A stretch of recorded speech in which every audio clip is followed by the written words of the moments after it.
ទាំងនេះជារោគសញ្ញានៃការឆ្លងវីរុសហាន់តានិងការចម្លងជំងឺតាមរយៈនេះ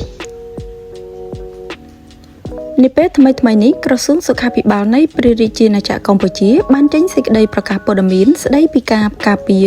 ឆ្លងខ្លួនពីការឆ្លងវីរុសហាន់តាគឺជាវីរុសដែលអាចបង្កជំងឺធ្ងន់ធ្ងរលើមនុស្សក្នុងនោះក្រសួងបានបញ្ជាក់ឲ្យដឹងថារហូតមកដល់ពេលនេះកម្ពុជាមិនទាន់រកឃើញករណីវីរុសហាន់តាលើមនុស្សនៅឡើយទេខណៈមនុស្សអាចឆ្លងវីរុសនេះតាមរយៈការប៉ះពាល់ជាមួយសត្វកណ្ដុរកកេរកណ្ដុរកំប្រក់ស្កា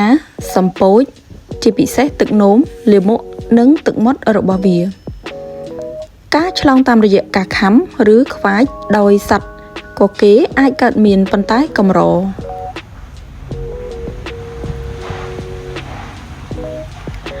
ថ្មីនេះមានការឆ្លងជំងឺបង្កដោយវីរុសហាន់តារកឃើញលើភ្ញៀវធ្វើដំណើរនៅលើនាវាទេសចរមួយគ្រឿង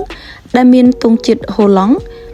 និងផ្ទុកអ្នកដំណើរមកពី28ប្រទេសដោយមានករណីសង្ស័យ8នាក់បញ្ជាក់វិជ្ជមាន5នាក់និងស្លាប់3នាក់ការឆ្លងត្រូវបានសង្ស័យថាពាក់ព័ន្ធទៅនឹងការប៉ះពាល់សត្វកណ្ដុរនៅភាគខាងត្បូងនៃប្រទេសអាហ្សង់ទីននេះគឺជារបៀបចម្លងតាមរយៈការប៉ះពាល់ជាមួយនឹងសត្វកកេរដូចជាកណ្ដុរកំប្រក់ស្កាសំពោចជាពិសេសទឹកនោមលាមកទឹកមាត់និងធូលីស្ងួតនៅកន្លែងដែលមានលាមកឬទឹកនោមសត្វកកេរដែលឆ្លងវីរុសហាន់តា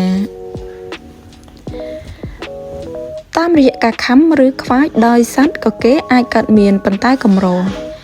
ការឆ្លងពីមនុស្សទៅមនុស្សអាចកើតមាននៅកន្លែងផ្ទុះរាតត្បាតមួយចំនួននាពេលកន្លងមកចំពោះរោគសញ្ញាមានដូចជាអស់កម្លាំងគ្រុនក្តៅឈឺសាច់ដុំឈឺក្បាលវិលមុខឈឺពោះជើងអោក្អួតរាគក្អកនិងពិបាកដកដង្ហើម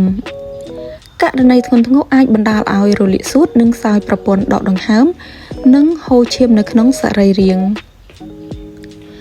បច្ចុប្បន្ននេះមិនមានឱសថឬវ៉ាក់សាំងជាក់លាក់ណាមួយ